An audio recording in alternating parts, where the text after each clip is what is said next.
What's up? What's up? Jeff and Dusty here, weekly check-in show.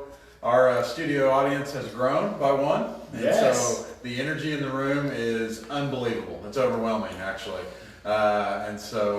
Compared to speaking to no one, this is crazy. This Yes. is crazy. So I don't know what the young kids call it. Something. Crazy smart. Crazy Yeah. will work. Crazy. So glad you're with us. As always, let us know you're there. We like a little bit of interaction and participation. Let's just even call it affirmation for us doing this. Please make it worth our while. Yeah. Let us know you're there. And so we're gonna do a little check-in here, just me and Dusty. Yeah. It's like you're not even here right now. We're just gonna interact, and then we're gonna do some favorite memes of the week. And I will say this on the memes: the memers are slowing down, but they're slowing down their work. And so if you're a memer, please pick up the pace, because we're having to pull some from the dark spaces of the interwebs. And we don't want to go there. Yeah. They're getting rough. They're getting rough. So, as you will see shortly, a lot of evidence. We're having to edit more of them now, like filter. We're about to start creating our own, which could be gold. But we have some talent. So how's the week? Oh man, it has. I think I told someone I have felt the Rona quarantine this week. It took 60 days. Not like physically. Like not physically, Okay. like an illness, Okay. but I would say like the weight of the Rona quarantine. It's hit. Finally, after 60 days, I'm like, here it is. Here Yeah. it is. I have now officially felt the exhaustion, the emotional wear of it all. I'm not physically tired. Feel free to use those sandals, as much as you want.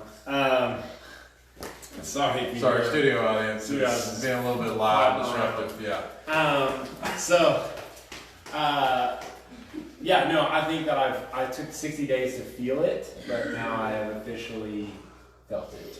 Yeah, So- I can agree. I can't obviously say that I've experienced what you're experienced, but I'm very tired of it. Very tired of it. And I will say my house got quieter yesterday. My wife and kids are traveling to see great grandparents down in Houston area, and so they're gone for the weekend. I don't mean that to gloat. I do not mean that to gloat. So do not. I'm going to sit here and try not to act jealous. You're like, My I'm very wife's happy watching. for you. I'm very happy for you. Sounds like a dream. Any challenging things outside of the Rona? So, Outside of our internet being down here? internet, guys, is a real... If we're like lagging here, Someone it's call 'cause- Cox for us. Yeah, we're running off data plan right now, so LTE, baby. we will be shorter than usual today Yes. because of that. Yes. I would just say it's just because of the feel of the emotional wear. It's like I feel like I'm lacking in other places, and then it starts to build. Right now, it's just like growing, and I'm like, now it's out of control. I can't control any of it, so it's just been a lot. I talked to some friends last night, and we said, they said, and I agreed, that they feel like they're not doing good at anything. 100%. Like no part of life, whether it's ministry, work, family, they just stink at all of it at the moment. And it's funny because I do feel it's been a little delayed. Like it's all kind of, I don't know, last week or two has just been. Yeah, where did it come from? So hopefully we're turning a corner. So, well, without further ado, and I know you're here for the awful memes, and as always, Give the people what they want. and give people what they want. As always, if you would like to send a meme to us, please do, because Yes. we are on very short supply. And so I think Dusty will throw that if you're on. You can I'll throw put that in the comments. how to be able to get there and shoot those to us. But and some of these actually are because some of you cared enough to shoot us a meme. And so here's the first meme of the week. Jeff and Dusty's favorite memes. Don't try this one this week, please, or do the video it or take pictures. But so now My wife probably needs this one because she speeds everywhere, and so I don't know. I'm sure she's not watching right now, but it is true. She is, man. She's the one getting yelled at in the neighborhood by people on the front porch because always in a hurry. So let us know if this works for you. Here's the second one. I know y'all think I'm okay, but deep down I just want to go eat at a Mexican restaurant. Yeah. Yes. Now, hey, no judgment here, please. Umbrella of Grace. I have been to Bravo's twice in the last 10 days. I've honestly heard it's nice because there's not hardly anybody there, and I have a lot of friends who wait and serve tables and stuff, and so they've upped the staff just so that they can turn people and get people out, and so. I mean, it's like it was good. It's strange though because it's usually like those places are just slammed. Yeah. But yes, but I know a lot of people because that is one thing you just can't. You can't manufacture that at home, you know. Yeah, you can try to bring it in. It's just something different when you have endless chips and salsa. For those of you just tuning in, these are the memes of the week. I see hi Dad, hi Sheila, hi Phil, Salih joining. What's up, Phil? Hope your pickleball game is strong. Yes. Today. Get a good sweat. I've heard the legend of Phil of pickleball. Yeah. So thank you for joining us. But yeah, these are the memes of the week if you're just tuning in. Here we go. Third one. We do not confirm or endorse individuals that show up in our memes, who they are, what they do. Anyway,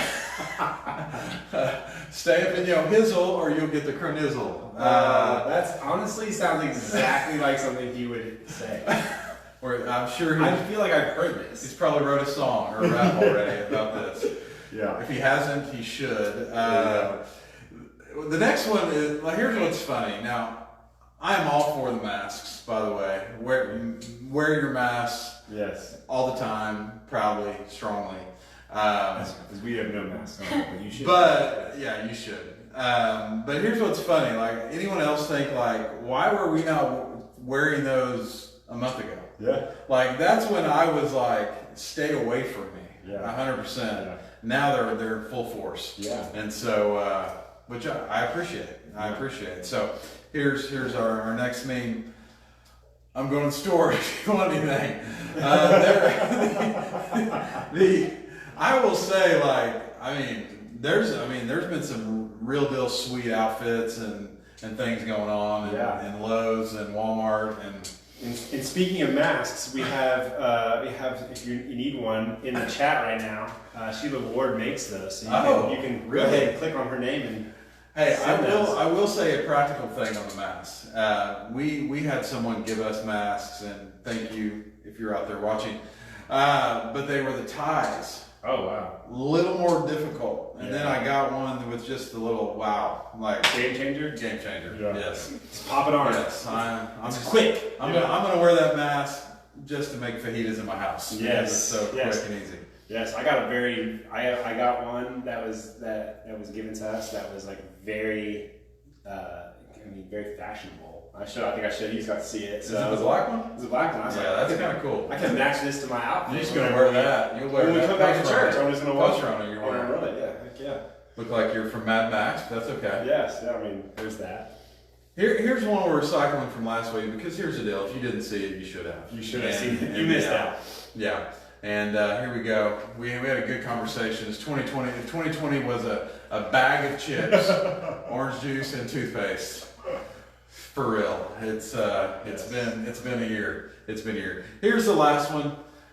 We always like to give respect and honor to those that deserve it, and this one has been in our memes of the week. This individual. Yeah. And he's back. He's back, ladies and gentlemen. Yeah. He's here to stay. He's just drinking it up. Yeah. He's drinking it up like Kool-Aid. Not phasing Chuck. Yeah. Chuck is not phased by this. That face though is just sheer focus. So that's awesome. Oh, so those are the memes of the week. Please share your favorite memes. We are trying to really amp up the production here at the Weekly Check-In Show. We're talking about trying to do a little TikTok video of the week. We want to be for all ages. Things are getting better here. And the good thing about being able to do that is not only will we be able to show some funny TikTok videos, but we'll also be able to show some videos of Dusty and Lisa. Yeah. And so that's really that's the real treat. Hey, that's the real treat. No, they're good. They're good. Kids are involved. It's great. Yeah, kids are involved. I think I've said this on a previous episode, but no lie, when we first started doing them, which was day 21 of quarantine, when we finally started doing, people actually were emailing us from like other states. I had one lady from Georgia email me who I just worked with in ministry before, and she's like, "I just want to let you know, thank you so much for your TikToks. They're an encouragement to my day." And I'm like, I'm making a fool of myself. I love that for you. So are you still doing them? Oh yeah, absolutely. Okay. We did one last night. We do a post service TikTok, yeah. Okay. So we had Corey on last week, Sela on this week. Okay. We're still forcing Alec to get there someday. So he's still hiding behind the door. Still hiding in it. Okay. So very good, very good. Well, hey, as we transition, I want to say a couple things, and then we're going to flip to James 3, so you guys can get ahead if you want to go ahead and turn there, whether it's YouVersion or the Bible. And but want to let you know that not this Sunday. This Sunday will be online, normal times, 9 and 11, and then 1 o'clock Facebook premiere. But the next Sunday, the 24th, we're doing Serve Sunday. And here's where we need your help. One, if you feel comfortable to show up and participate in that day, and you can go to thecrossingbcc.com/Serve Sunday and find some information and be able to register there. But secondly, if you have friends or neighbors or loved ones that can benefit from someone helping out in the yard, weeding flower beds, picking up limbs. I mean, there's a variety of stuff. We're trying all the projects on that day. We're trying to be outdoors, outside of individuals' homes. But we need your help. This is honestly the most challenging part every time we do something like this. And so I know, though, you may know a neighbor that can use help. A loved one or family friend that maybe isn't able to do a lot or pay for some of this stuff to get done. Please let us know. We wouldn't burden them at all. We're going to take care of it. We just want to serve and bless on that day. And so yeah, let us know about that. You can email us, which I think emails are probably in there, or you just go to the Crossing of BCC and /Serve Sunday, and not only register, but you can also put in the message if you have someone that we can help on that day. So next Sunday, 24th, 10 a.m., we will gather here at the church. And once you register, we'll kind of give some of those precautions and guidelines that we'll be going by on that day. Anything I missed? No, that's it. Yeah. I put the link in the chat. So. Awesome. Let's roll James 3. James 3. Okay, I told Jeff before we started this, James isn't getting any easier. So James is tough. I've heard a quote that when you study James, it's like if James was a pastor right now, his church would probably be very small. Just for the simple fact of he throws high heat. He's just always throwing blows, and so which is great, right? I think that this is always good for us as believers to always be able to come back to James as a reflection, and I'll give you some background. We're doing this. We're walking through James with our young adult college ministry, and we're actually titling it "Good Christian Bad Habits." And I think that as good Christians, it's sometimes. But bad habits, sometimes we just don't know we have them, right? And so James, I think, kind of brings that out. We've had really great discussion with, 18 and 25-year-olds about oh man, I've never seen that before. And so it's been some really cool discovery. And so I hope that same thing is happening for you. I can assure you, I've done different studies on this, read it over the course of, me following Jesus, and every time I read it, it comes in fresh and relevant. Regardless of how many times you've interacted with this text, it's just So we'll go 1 through 12 today. Okay. So James 3:1, Dear brothers and sisters, not many of you should become teachers in the church, for we who teach will be judged more strictly. Verse 2, Indeed, we all make many mistakes, for if we could control our tongues, we would be perfect and could also control ourselves in other ways. I think, anytime, I'll never forget the first time I read this one. I had just started in ministry. I was reading the Bible through the year. I was like really getting into the Word on my own. Came across that scripture and I'm like, I'm out. Like, you know what I mean? I judge more strictly, not for me. You know what I mean? Like, but reading that, I was immediately went back to my mentor and like, I don't know about this. You know what I mean? I don't know about, and walking through that. So what do you pick up when you read those first two? No, I mean, if there was an off-ramp verse for those wanting to pursue ministry and teach, that would be it. It'd be like, okay, I'm exiting now, right? Yeah. I mean, because again, like what, trying to think through what that judgment looks like, what that means, the weight, I think when I read that, I think of the weight of that calling and that responsibility. Yeah. And I think it's become, I don't want to say normal, but normal or prevalent with, especially within the Bible Belt, that I think people embrace that and choose that without understanding the weight and the judgment that kind of. And Jesus says, like, count the cost, like, I don't know. I mean, I just see a lot of people, back when I was a teacher, right, and I was going to school to be a teacher, I saw people show up to be teachers who had no right to be in the classroom of being a teacher. Yeah. Not just for the simple fact of, like, they really didn't love kids.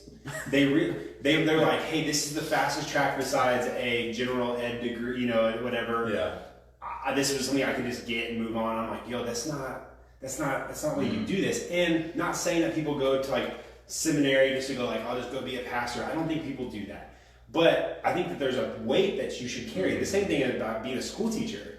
You should carry that weight walking in, knowing you're shaping the minds of the next generation. Yeah. So if they have a bad experience with you, they're probably gonna have a bad experience with the next teacher, and then the next teacher, and the next teacher. And that's how I always see education. That's how also I see the church. And I think James is actually kind of warning, almost like there's no other profession that is that's liable to be more spiritually and intellectually prideful. Mm-hmm. Like, I think we see a lot of professions today that are intellectually prideful. Like I'm a lawyer, I'm a doctor, we see these and we kind of like look, oh my gosh, like they are intellectually way more sound than I am.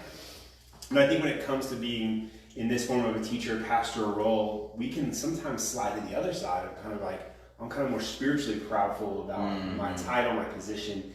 And I think that he's wanting to make sure, I think the context that he's speaking to. I think he's speaking to the why. Yeah. Why are you doing this? Right. And I can't remember, I'm sure one of my mentors at some point said this that I picked up, that if there is anything else you can do it.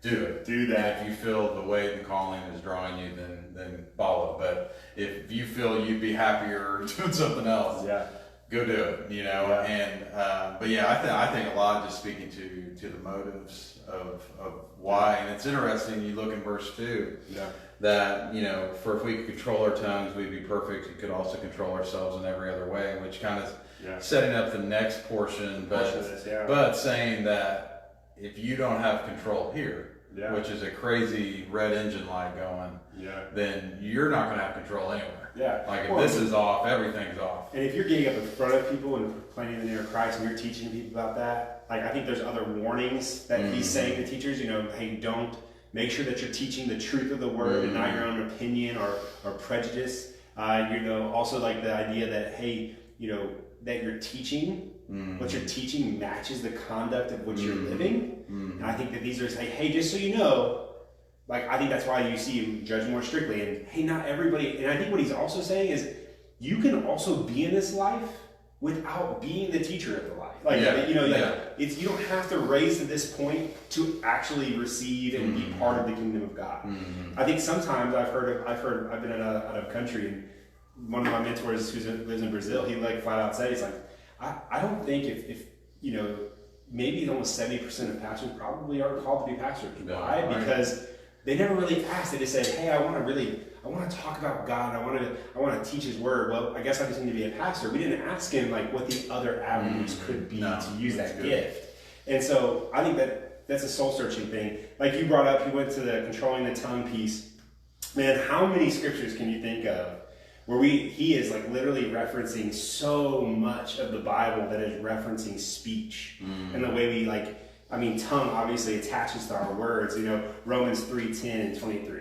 1 John 1 and 8. John, you know, he's also referencing the idea like not only speech, but he says at the beginning of verse 2, he says, we all make many mistakes. You know, when he says that, what does your version say on that first part of verse 2? Well, today I'm throwing you a curveball because I'm actually reading how New Living, which I don't know if that's what you're reading. That's what I'm on, yeah. So it says the same thing. Yeah. So when he says that we all make mistakes, I think it's important that he's also pointing out that, you know, John 3:16, for we all have sinned and fallen short. You know, I mean, so many. Yeah, perfection's not the standard to be a teacher. Right. Yeah, which is good. There's progression towards perfection. Yeah.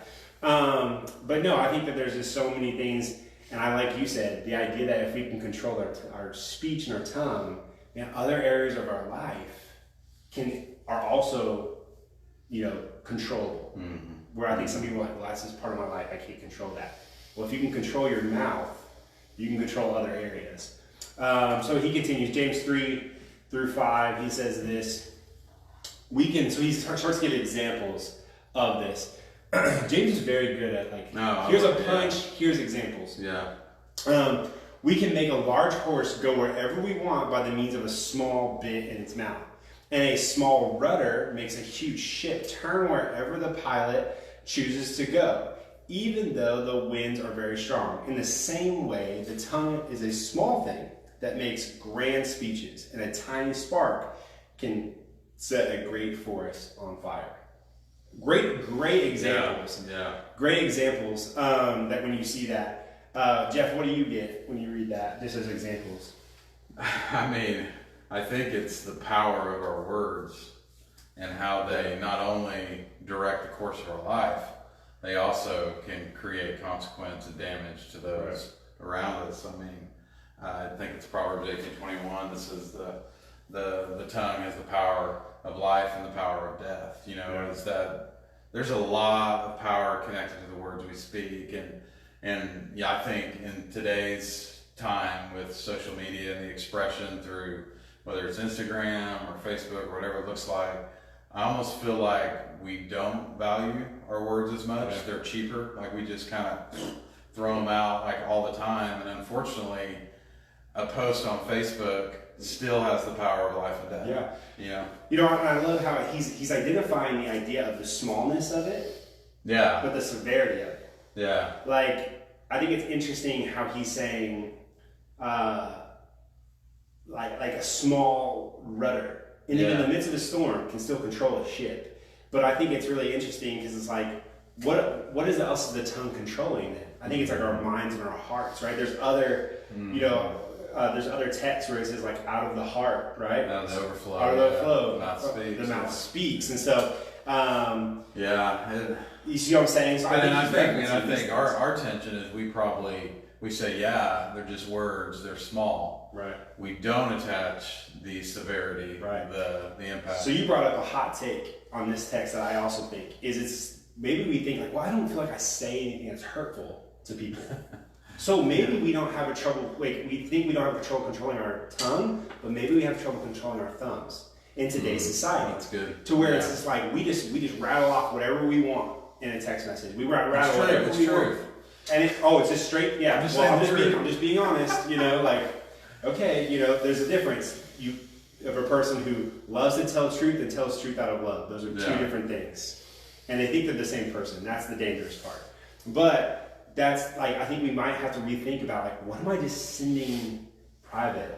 Yeah. Is it still controlled? Is it still show self-control and love through what I'm typing?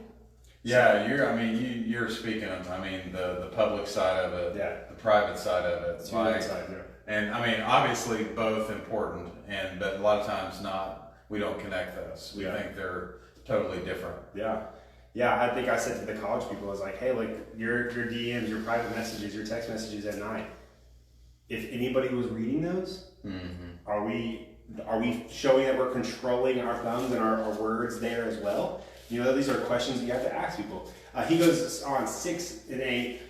He continues to go on like an analogy of fire. Among all the parts of the body, the tongue is a flame of fire. Its whole world is of wickedness, corrupting the entire body.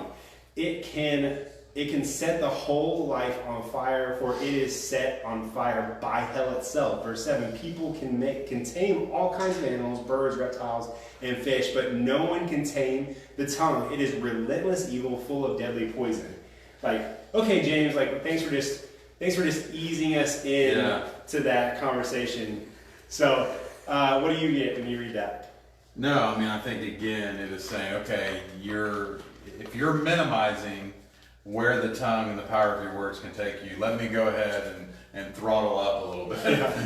Just in case. Let you get the full scope of what can happen. Now, I mean, I just, again, I feel, I don't know, if I were to speak to young leaders now, would be like, you need to work on this. Yeah. What comes out of your mouth, criticism or encouragement? I mean, I just think there's so much there, again, that it's an overflow of our heart, so it's a heart issue. Our words are an indicator of our heart, and that's probably if we're struggling with this, I think we all need to peel back and say, okay, what's going on within? But and for whatever reason, if you look back, there's so many other scriptural references to fire. So Jews, for whatever reason, would the idea of fire and forest fires, like he's almost speaking of, makes sense. I mean, you can see that in Psalms 83:13, Isaiah 9:18, Zechariah 12:6. Like these are all kind of referencing this fire mentality when it comes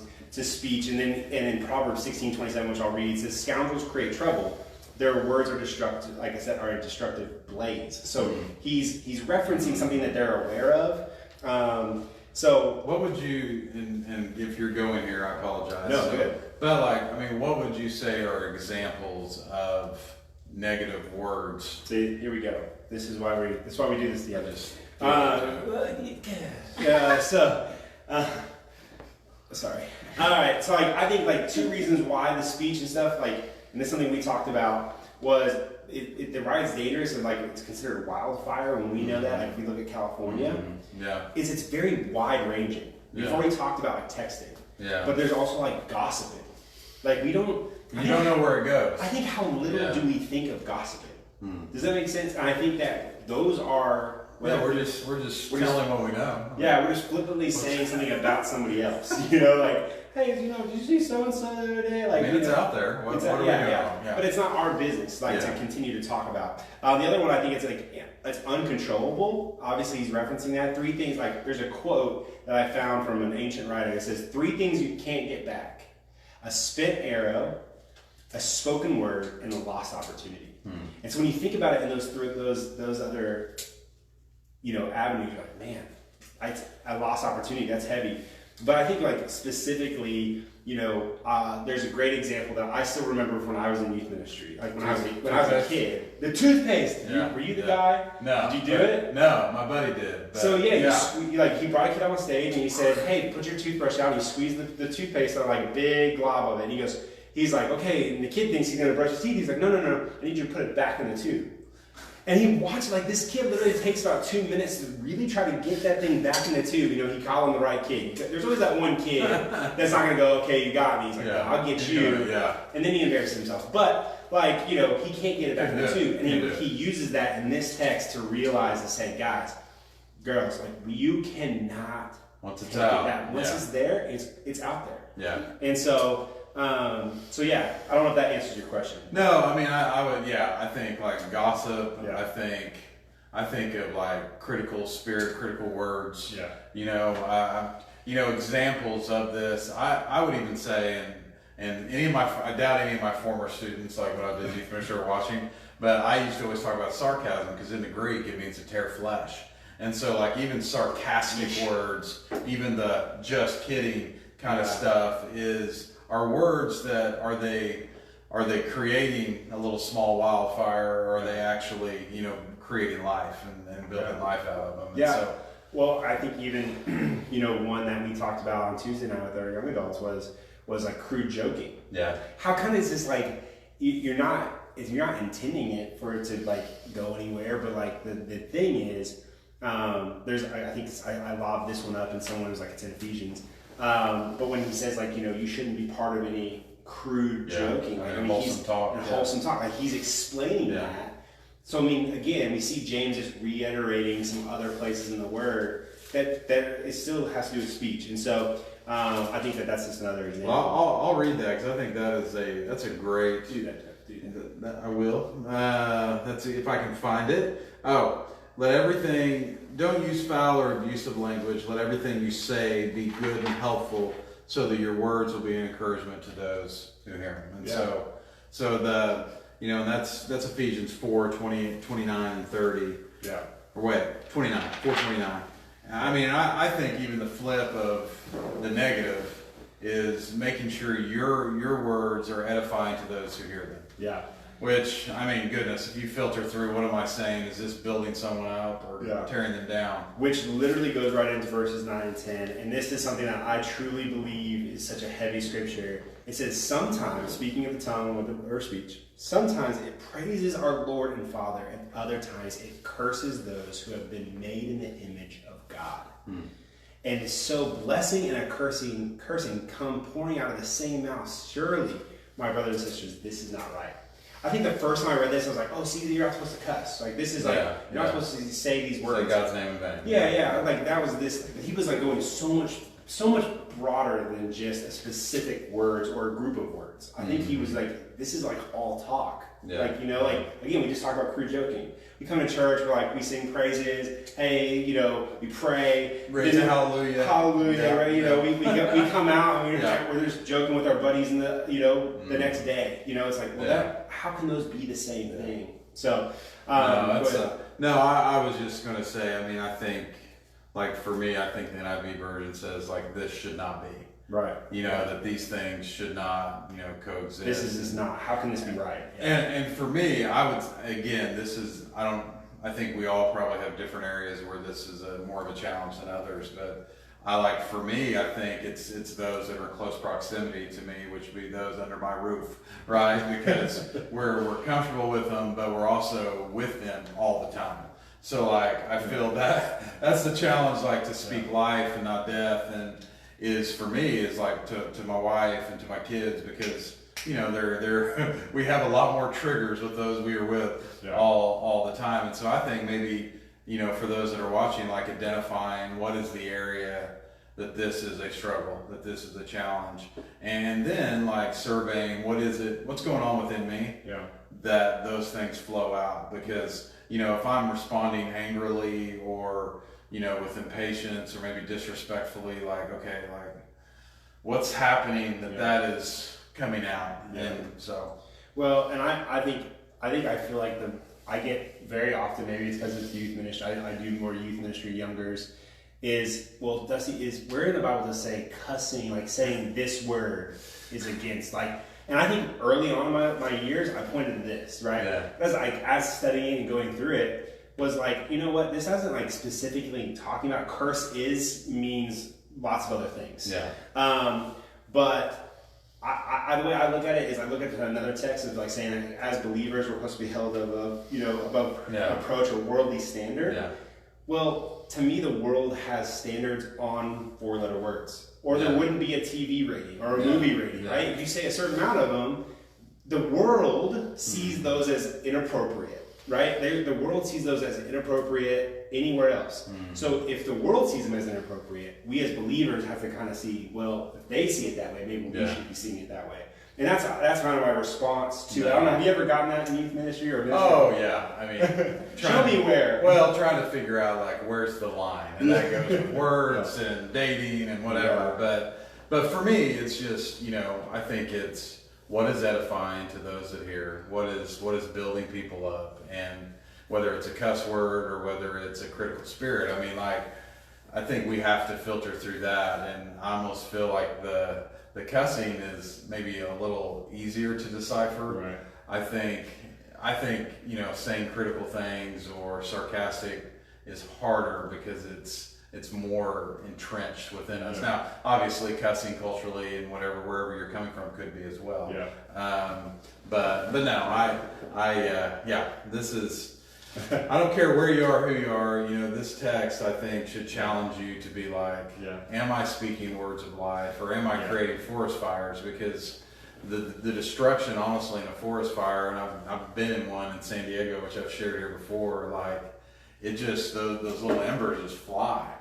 And you don't know where they're going, they just go. And I feel like the words that we speak recklessly, they can create things that we're not, you know, unintended consequences. Hurt somebody you don't even know. Yeah. And so, like, it finishes with this, and he's referencing the tongue, the blessings and curses. How can this be, or this can't be right? He then finishes with, does a spring of water bubble out of both fresh and bitter water? Does a fig tree produce olives, or does a grapevine produce figs? No.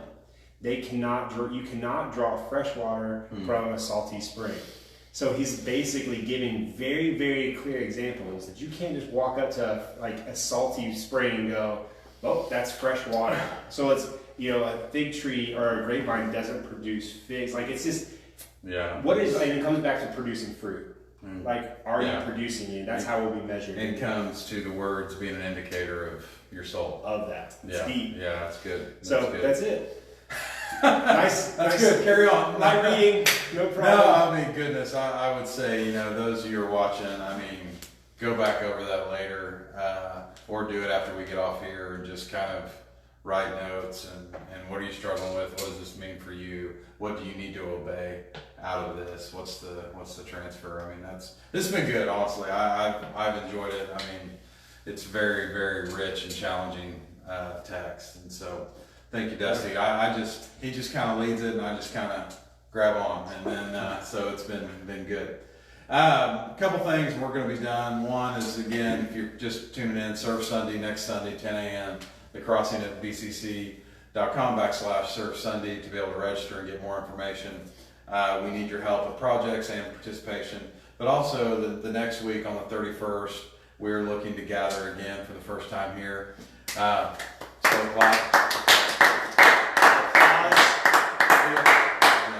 wow, that was a loud clap by one of our studio audience. He wants to be known. He wants to be known. CC. So we'll be sending some stuff out in e-blast, like what that looks like. Yeah. If you have concerns, feel free to email us or reach out. I mean, I know, you know, for us, we know people are going to be on the different ends of the spectrum.